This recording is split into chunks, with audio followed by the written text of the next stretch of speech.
Can you smile pretty for us? What's your favorite color? Pink. What's your favorite song? 你好。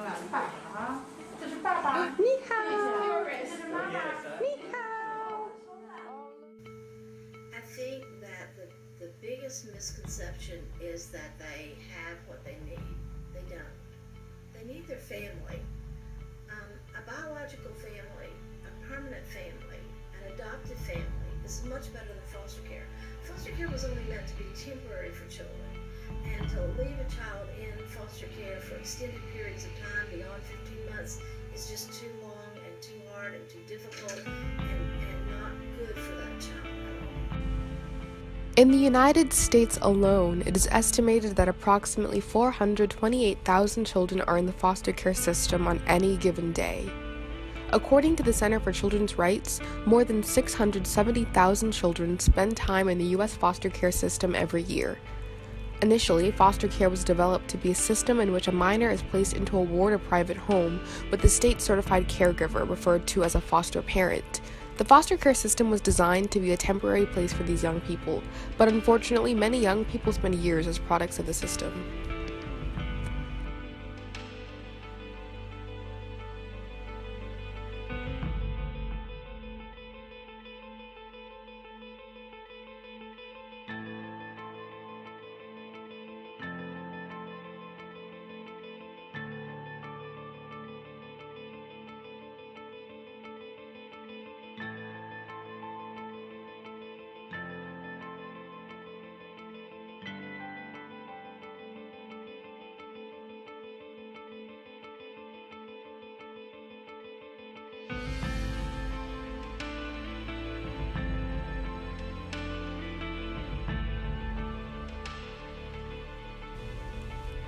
There is a stigma about foster children, that they are misbehaved, that they are juvenile delinquents who are somehow responsible for their unfortunate circumstances.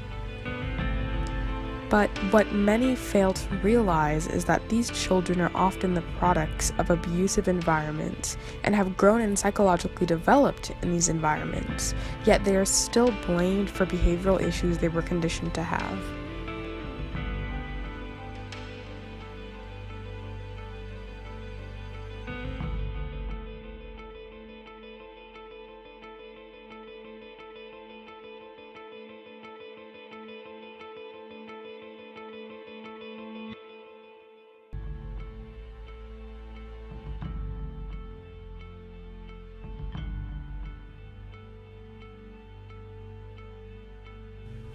Although at its best, the foster care system is designed to ameliorate adverse family and environmental conditions that may negatively impact children and teens, the effectiveness of foster care as intervention has at times been associated with negative developmental consequences that place children and teens at risk for psychological and behavioral problems. The length of time in foster care placement has been related to placement instability and behavioral problems, with young children being statistically more likely than older children to spend a larger proportion of their life in the foster care system. And although loving caregivers can curb the negative effects of this instability, in some situations foster children experience the detrimental effects of unfit caregivers.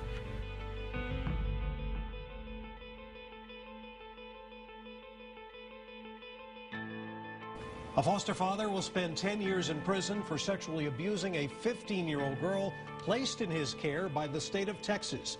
We first told you about this case last week. Since then, we've been looking for the cracks in the system that ultimately failed this child. KXAN's Shannon Wolfson investigates.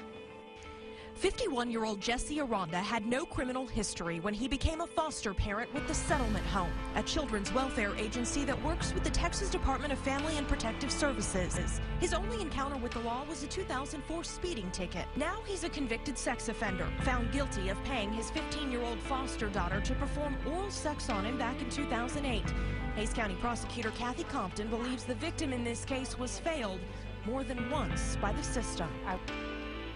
According to interviews done by the Upworthy Project, many foster kids spent years in and out of neglectful and abusive foster homes, with some even reporting issues related to physical abuse and racism from their supposed caregivers.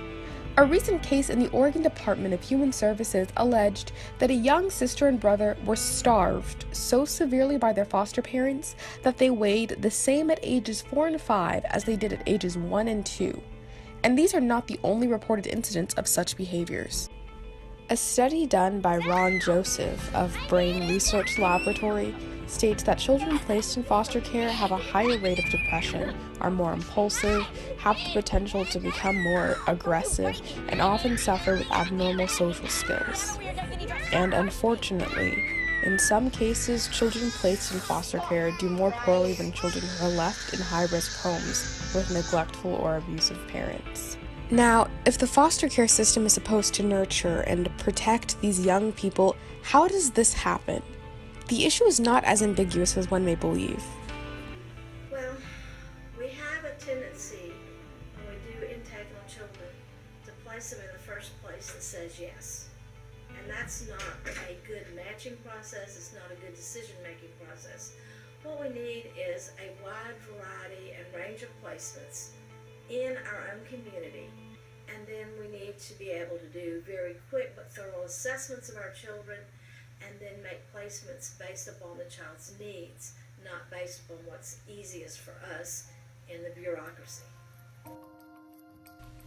Due to the unfortunately low number of foster homes in the United States, especially and more specifically in relation to the number of young people in need of fostering, it is easy for communities to overlook the state of these foster homes and thus force foster kids into abusive situations.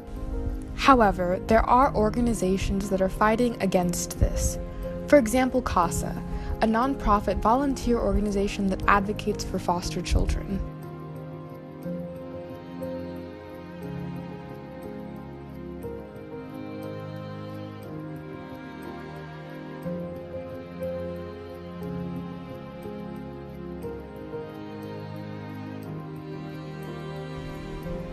As I sat in the office waiting room of my local CASA chapter, I could sense the desire to provide support for these children, and at the same time, even traces of the uncertainty they may have felt while trying to adapt to new environments. After all, as I can imagine, it isn't easy trying to grow and develop under the added pressures.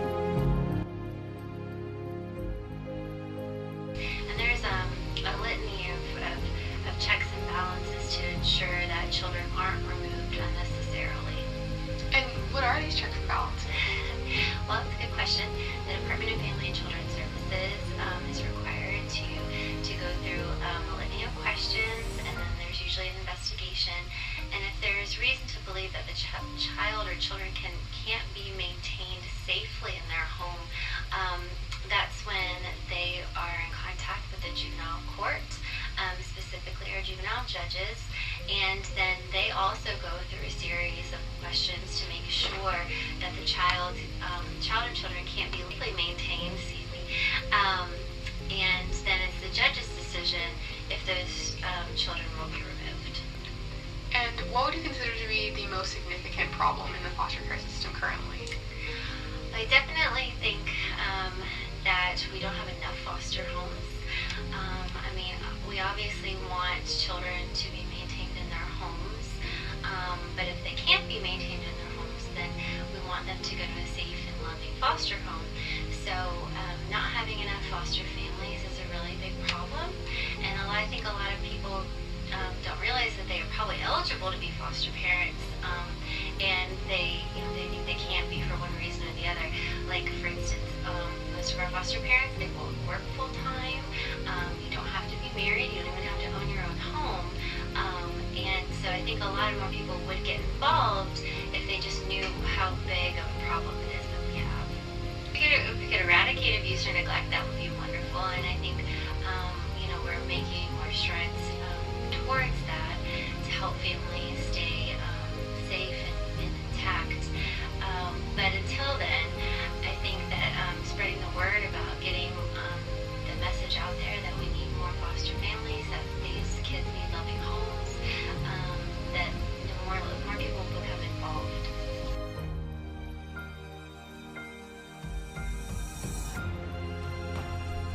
For some people, foster care represents the end of an old way of life, the end of a traditional childhood, the end of a certain perspective. But because of organizations like the CASA organization and passionate directors like Katie Klein, foster care can be the beginning. Foster care can represent hope for a new life, for a love these children never experienced before, a future as bright as the light in their eyes. And it starts with all of us. It starts with our support. Show your support, join the movement, support your local CASA chapter.